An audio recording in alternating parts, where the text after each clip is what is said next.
지난 시간까지는 구원자로 오신 예수 그리스도의 세 가지 직분을 살펴보았는데요.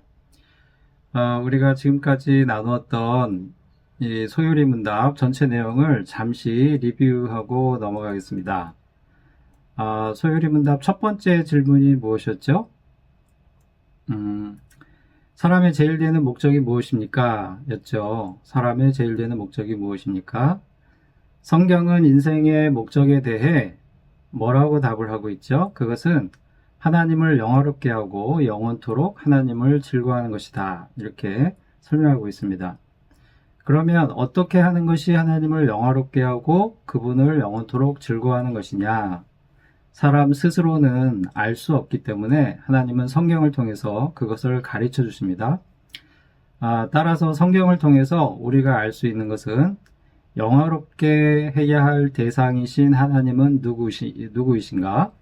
그리고 하나님께서 사람에게 요구하시는 것은 무엇인가? 입니다. 그것을 알아야 하나님을 영화롭게도 하고 즐거워할 수도 있다. 이런 얘기인 거죠. 여기까지가 세 번째 문답이고요.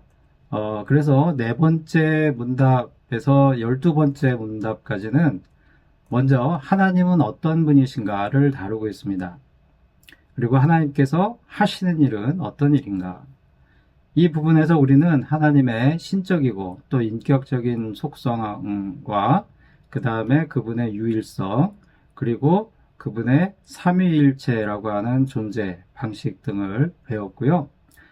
또 그분의 하시는 일, 그분의 작정하심, 또 그 안에 창조와 섭리가 있음을 배웠습니다. 여기에서 우리는 사람을 비롯하여 온 우주가 어떻게 해서 만들어지고 시작됐으며 유지되고 있는지에 대한 답을 얻게 됩니다. 그런데 이러한 하나님의 창조 행위에는 매우 특별한 것이 있었습니다. 그게 뭐냐면 그것은 사람의 창조였죠. 하나님은 모든 만물을 창조하시면서 사람만큼은 하나님의 형상대로 창조하셨고요. 그리고 하나님을 대신하여 하나님께서 만드신 온 세상을 잘 다스리고 또 하나님과 더불어 행복하게 살도록 하셨습니다. 그런데 그만 사람이 불순종함으로 그 창조의 지위를 잃어버리게 되죠. 그것을 13번째 문답부터 19번째 문답에서 다루고 있습니다. 사람의 불순종으로 세상에 죄가 들어오게 됐습니다. 그 죄와 타락의 결과는 더 이상 하나님과 함께 할 수 없는 존재가 된 것이고요. 그리고 하나님의 진노와 저주 아래에서 세상에서 비참한 삶을 살다가 결국 죽음과 지옥의 고통에 떨어지게 되는 그런 삶을 살게 된 것이죠. 사람들이 삶에서 겪게 되는 모든 고통과 슬픔의 원인이 여기에 있음을 성경은 우리에게 가르쳐 줍니다. 세상의 윤리 도덕의 하나의 과제인 거죠. 왜 사람들은 이런 고통을 겪고 이런 슬픔을 겪을 수밖에 없는가? 그거에 대한 답을 성경은 이렇게 설명을 한다라는 것입니다. 그런데 감사하게도 하나님은 그 사람들 중에 일부를 선택하셔서 그 비참한 상태와 죽음의 지옥의 형벌에서 구원하시기로 작정하셨습니다. 그래서 구속자, 즉 구원자를 정하셨는데 그가 누구입니까? 바로 예수 그리스도이시죠. 20번째 문답부터 28번째까지는 바로 그 구속자로 오신 예수 그리스도는 어떤 존재이고 또 어떻게 구원자의 사명을 감당하셨는가에 대해서 성경 말씀을 근거로 설명하고 있는 것입니다.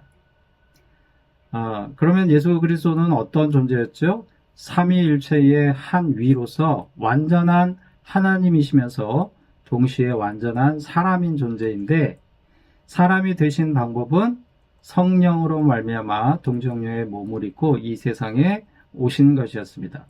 이 예수 그리스도의 오심은 구약 성경에 이미 여러 번 예언이 된 것인데 예언된 그대로 오셨고요. 또 오셔서 선지자와 제사장과 왕의 직분을 행하셨습니다.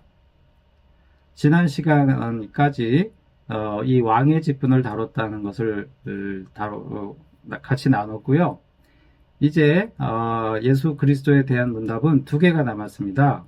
하나는 예수 그리스도의 낮아지심, 그리고 또 다른 하나는 예수 그리스도의 높아지심에 대한 성경 말씀을 소개하고 있습니다. 오늘은 이 낮아지심 제27문답을 살펴보도록 하겠습니다. 먼저 소율의 문답 제27문답을 다 함께 읽어보겠습니다. 소율의 문답 제27문답 질문: 그리스도의 낮아지심이 무엇입니까?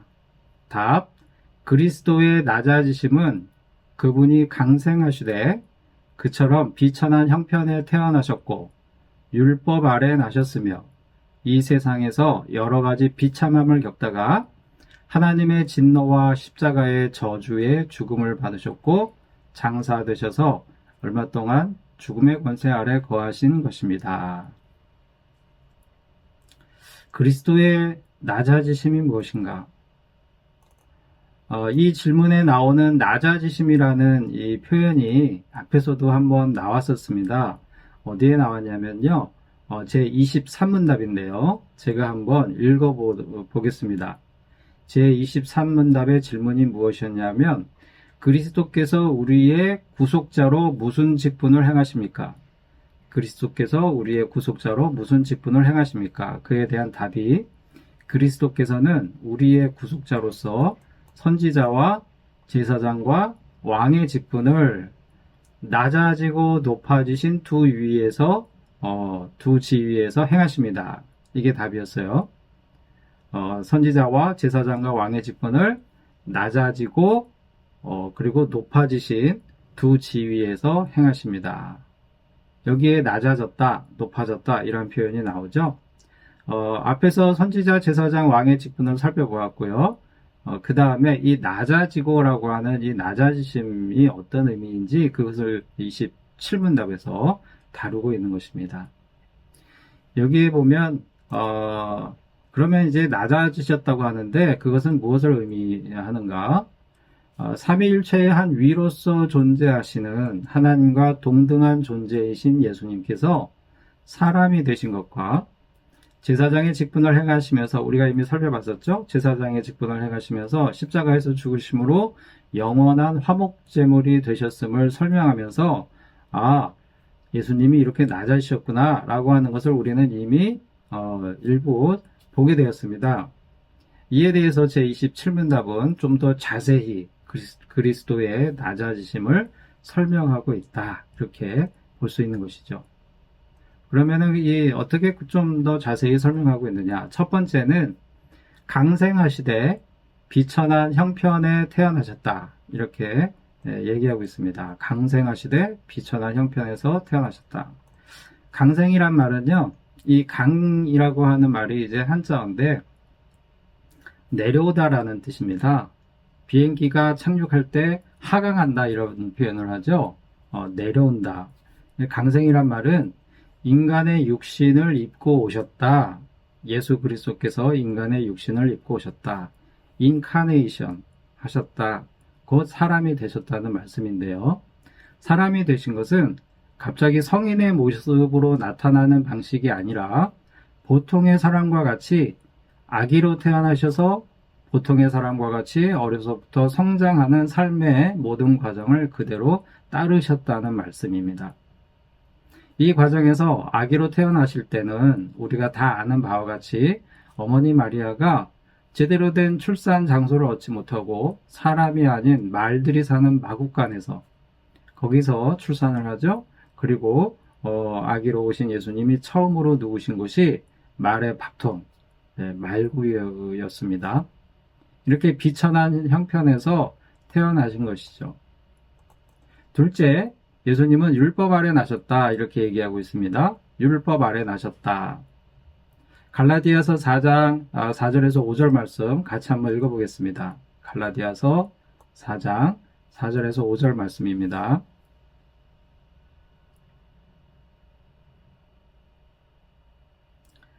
때가 참에 하나님이 그 아들을 보내사 여자에게서 나게 하시고 율법 아래 나게 하신 것은 율법 아래에 있는 자들을 속량하시고 우리로 아들의 명분을 얻게 하려 하심이라. 아멘. 예수님은 율법의 지배를 받는 존재로 오셨습니다. 이렇게 낮아지셨다는 거죠. 사람을 위해 율법을 만드신 분이 그 율법의 지배를 받는 존재로 낮아지신 것입니다. 왜요? 갈라디아서 4장 5절 말씀은 그 율법의 지배를 받는 우리들을 속량하시려고, 우리들을 구원하시려고 라고 말씀하십니다. 예수님은 율법의 지배를 받긴 했지만, 즉 그 행위가, 예수님의 행위도 율법의 규정에 따라 순종이냐 불순종이냐에 따라 판단을 받고요. 불순종이라면 죄인으로 판정을 받아서 그에 따른 형벌을 받아야 하는 그런 존재로 오셨죠. 하지만 다른 점이 있습니다. 그게 뭐냐면 완전하시기 때문에 율법이 정한 죄를 하나도 짓지 않으시는 그런 분이었습니다. 이 세상에서 유일하게 율법의 1.1획도 어기지 않는 그런 사람으로 오셨던 것이죠. 셋째, 이 세상에서 일반 사람들과 같이 여러 가지 비참함을 겪으셨습니다. 예수님은 가난한 목수의 아들로 세상에 오셔서 가난을 몸소 겪으셨습니다. 그리고 30세에 성인으로서 공생애를 시작하시기 전까지 사람들이 겪는 인간의 희노애락을 모두 경험하셨는데, 이 비참함은 십자가의 고통과 죽음에서 그 절정에 이르게 되지요. 이거 역시 낮아지심을 의미하는 것입니다. 그리고 넷째, 하나님의 진노와 십자가의 저주의 죽음을 받으셨습니다. 사람은 일생 동안 비참한 처지에서 스스로 헤어날 수 없습니다. 왜냐하면 하나님께 지은 죄에 대한 하나님의 진노하심 때문이죠. 그렇게 비참함에서 헤어날 수 없는 삶을 살다가 결국에는 피할 수 없는 죽음의 형벌을 맞이하게 됩니다. 그 죽음의 순간을 예수님이 맞이하셨고요. 비참하게 맞이하셨고요. 그 순간에 예수님은 나의 하나님 어찌하여 나를 버리셨나이까, 이렇게 하나님께 외치고 절규하셨죠. 그리고 마지막으로 다섯 번째, 예수님은 3일 동안 죽음의 권세 아래에 놓이시는 존재가 되셨습니다. 참 우리 머리로는 이해할 수 없는 그런 상황인 것 같아요. 어떻게 창조주 하나님께서 죽음의 권세 아래에 들어갈 수 있는가? 하지만 성경은 그렇게 설명하고 있죠. 예수님이 그 3일 동안 무엇을 하셨는지에 대해서 성경은 우리에게 가르쳐 주지 않습니다. 저는 궁금해요. 그 3일 동안 예수님이 무엇을 하셨을까? 어떠한 처지였을까? 무슨 생각을 하셨을까? 하지만 성경에서는 그렇게까지는 설명하지 않죠. 하지만 분명한 것은 생명을 창조하신 예수님께서 창조사역에 동참하셨던 성자 하나님 예수님께서 죽음의 상태에 머물러 계셨다는 것은 더 이상 낮아질 수 없는 저 밑바닥까지 내려가셨다는 것입니다. 무엇을 위해서? 우리를 속량하시기 위해서. 예수님이 이토록 낮아지신 까닭이 무엇입니까? 하나님께서 정하신 메시아, 그리스도, 구원자의 사명을 온전히 감당하시기 위함이었죠. 지금까지 이 낮아지심에 대한 소율이 문답의 그 설명을 같이 나눴는데요. 이 예수님의 낮아지심에 대해서 말씀드린 이러한 내용들은 좀 신학적인 설명이죠. 아마도 많이 들어서 예를 들어서 교회에서 세례교육, 학습 세례교육을 받으면 우리가 다 배웠던 그런 내용들, 또 성경 공부를 통해서 배웠던 그런 내용들일 수도 있을 것 같아요. 그런데 이 낮아지심이 과연 지금 우리들의 삶과는 그럼 어떤 연관성이 있을까? 이것이 나와 무슨 상관인가? 물론 신앙적으로, 교리적으로, 이성적으로 생각할 수는 있지만 때로는 마음이 이렇게 좀 진하게 다가오는 그런 거는 우리가 평상시 잘 느끼지 못하고 넘어가는 것 같아요. 그런데 공교롭게도 지난 주간에 제가 어떤 분한테 50대 남자 성도님으로부터 문자를 받았습니다. 그 문자를 받으면서 또 이 말씀을 준비하면서 이런 거구나, 이럴 수 있겠구나, 그런 느낌을 제가 받았는데요. 그것을 잠시 나눠보자면, 먼저 그분의 문자 내용을 제가 소개를 해드릴게요. 그 문자에는 그분의 신앙적인 그런 고뇌가 담겨 있었습니다. 그분이 보내주신 문자를 제가 읽어드리겠습니다. 한번 귀담아 들어보시면 좋겠습니다.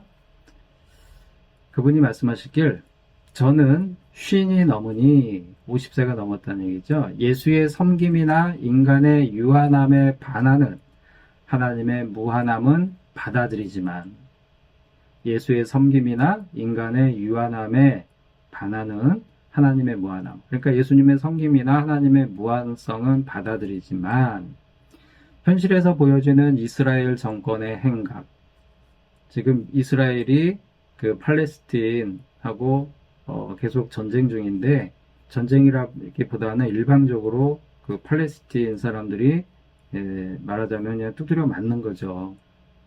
엊그저께도 그 뉴스 기사에 이스라엘의 공격으로 민간인이 300명 정도가 죽었다, 이런 기사가 어젠가 그제 제가 또 그런 기사를 본 적이 있거든요. 그러니까 그런 거를 보시고 하시는 말씀인 것 같아요.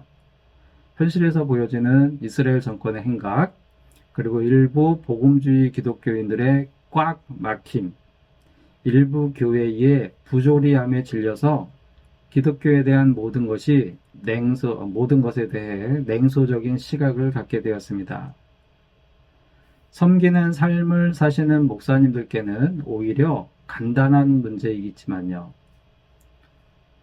목사님들에게는 간단한 문제일 수 있지만 본인한테는 이러한 것들이 굉장히 힘들게 하는 문제고 또 질리게 하는 문제이기 때문에 본인이 기독교 신앙에 대해서 냉소적으로 점점 변해가고 있다, 이 말씀을 하시고 있습니다. 그 다음에 또 하신 말씀이, 현실의 고됨을 성경 구절이나 신앙의 렌즈로 바라보는 것도 저에게는 잘 맞지 않더군요. 예를 들어서 이스라엘의 이런 모습, 또 앞에서 말한 복음주의 기독교인들의 막혀있는 그런 행태들, 또 일부 교회에서 볼 수 있는 어떤 부조리함, 범죄, 이런 것들이 있는데, 그런 것들을 성경 구절이나 성경이라고 하는 이런 렌즈를 통해서 이렇게 해석하는 것이 쉽지 않다는 거예요. 그죠? 또 이런 얘기를 하십니다. 그냥 부조리한 현실의 삶을 있는 그냥 그대로 받아들이는 게 오히려 쉽습니다. 해석이 안 되니까, 본인이 가지고 있는 성경, 그 신앙 가지고는 해석이 잘 안 되니까 그냥 받아들이는 수밖에 없습니다, 이 얘기죠. 이어서 말씀하십니다. 헌신적인 신앙으로 선교와 섬김에 힘쓴 은퇴 목사님의 장례식에서 참석자분들이 울면서 신앙의 전사의 표상임을 말하고, 그분이 돌아가신 분이 신앙의 전사의 표상이다, 이렇게 말을 하면서 그분 삶의 가치를 말할 때 왠지 참 거북함을 느끼며 제 자신에게 물었습니다. 그럼 마약에 찌든 채 동성연애를 하다가 거지로 거리에서 급사해 죽어간 사람들의 삶은 귀하지 않은 것일까? 물론 그렇게 장례식장에서 그 은퇴 목사님의 삶을 이렇게 폄훼하는 것은 아닌데, 그 목사님의 삶을 애도하고 칭송하는 그 성도들의 모습을 볼 때 평상시에는 그분들이 이렇게 소외된 사람들의 삶에 대해서는 별로 관심 갖지 않고 무가치하게 여겼던 그런 행동들이 있었겠죠. 그런 행동들과 대비돼서 떠오르는 그런 느낌을 얘기하신 것 같아요.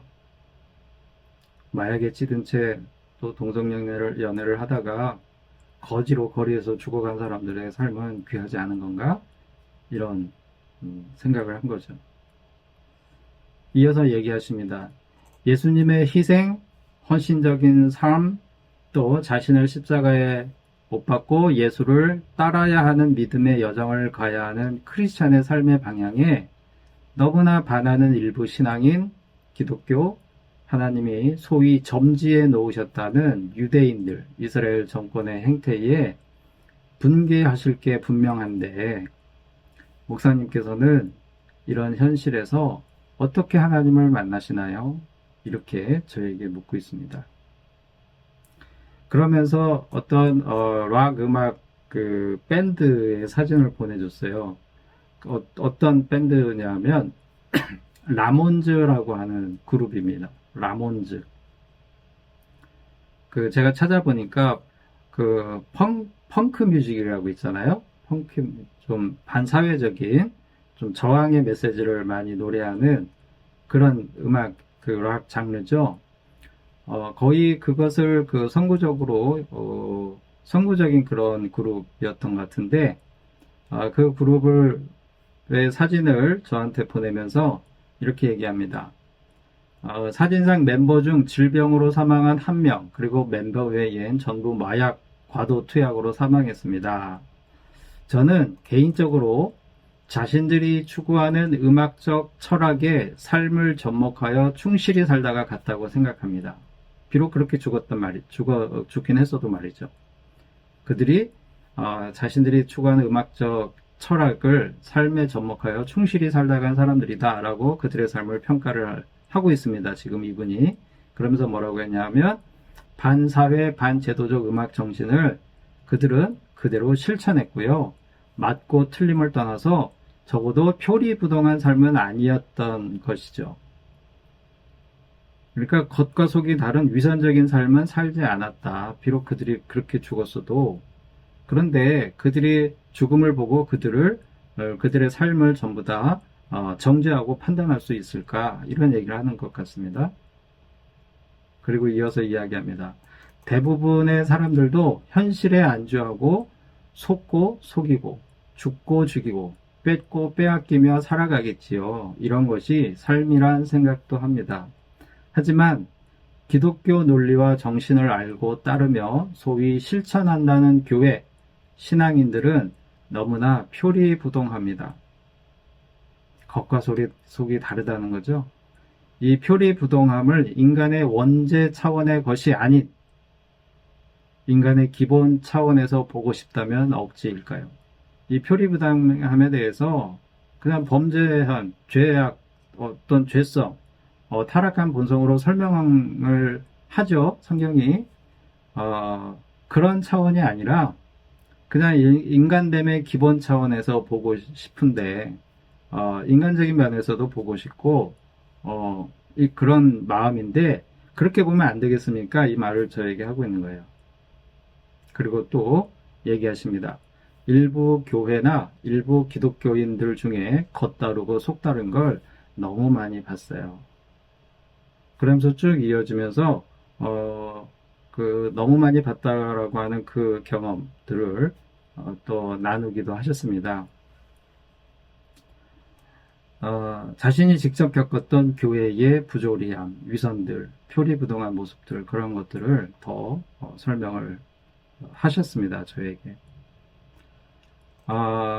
여기까지 소개를 하고요. 저는 그분의 말씀을 들으면서 이 세상에는 비참한 처지에 놓인 사람들이 너무나 많은데 기독교인들이 사랑을 말하면서도 그 비참함에는 무관심한 태도를 보이는 그 표리부동하고 위선적인 모습과 부조리함 때문에 자신의 믿음을 고민하며 하나님을 어떻게 믿어야 할지, 성경을 어떻게 해석해야 할지 고민하는 어떤 그런 진실한 신앙인의 모습을 보게 되었습니다. 제가 읽고 넘어가서 다 기억에 남지는 않겠지만 우리 성도님들은 어떠신지 같이 나누고 싶은 마음이 있어요. 때로는 기독교인들 뿐 아니라 마치 하나님도, 그러니까 사람뿐 아니라 기독교인들이 얘기하는 하나님도 마치 그 비참한 처지에 놓인 사람들을 외면하고 버린 것 같은 생각이 들 때도 있습니다. 하나님도 그들을 외면하는 거 아닌가? 그럴 때면 하나님을 믿는 신앙의 뿌리가 흔들리는 혼란과 고통을 느끼게 되죠. 우리 주변에서 일어나는 일들을 보면서 지구촌 곳곳에서 일어나는 사건, 사고와 재난들, 인간의 범죄에서 비롯된 수많은 사람들의 비참한 삶을 보면서 하나님은 왜 저런 사람들을 외면하실까?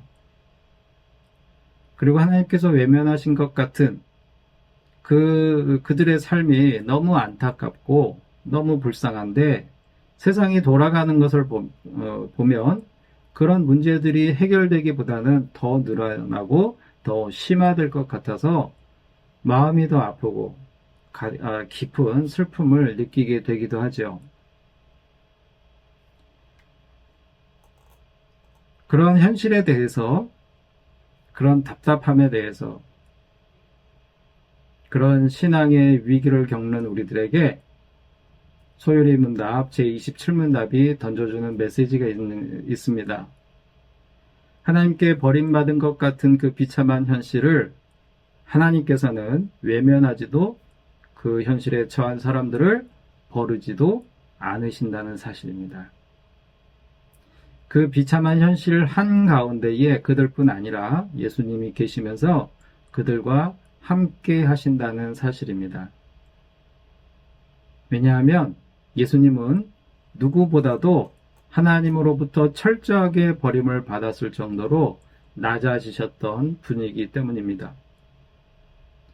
그 비참한 상황에서 절규하는 그러한 수많은 사람들의 절규를 예수님은 십자가에서 외치셨죠. 절규하셨죠. 마태복음 27장 46절 말씀, 우리가 잘 아는 말씀인데요. 우리 같이 한번 읽어보겠습니다. 마태복음 27장 46절 말씀입니다.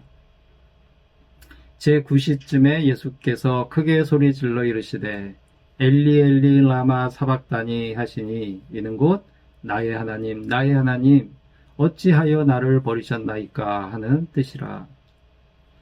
사랑하는 성도 여러분, 저에게 문자를 보내주신 분의 신앙적 고뇌는 오히려 건강한 신앙을 갖게 하는 신앙의 여정이 될 것입니다. 현실로 다가오는 불쌍한 사람들의 비참한 삶, 그것이 현실로 우리에게 다가오죠. 우리가 직면하는 사회의 부조리함 때문에, 교회에서 받은 상처와 실망감 때문에 하나님의 주권과 선하심이, 사랑이 거짓말 같고 하나님이 그들을 그리고 나를 외면하고 버리신 것 같이 느껴지면서 하나님을 향한 믿음의 뿌리가 흔들리는 신앙의 위기를 겪는 순간이 남의 이야기가 아닌 나의 이야기요, 나의 신앙적 딜레마가 될 수도 있습니다. 바로 그 순간에 그리스도의 낮아지심을 생각할 수 있으면 좋겠습니다. 예수님이 그 비참한 처지까지 낮아지셨다는 사실을 말입니다.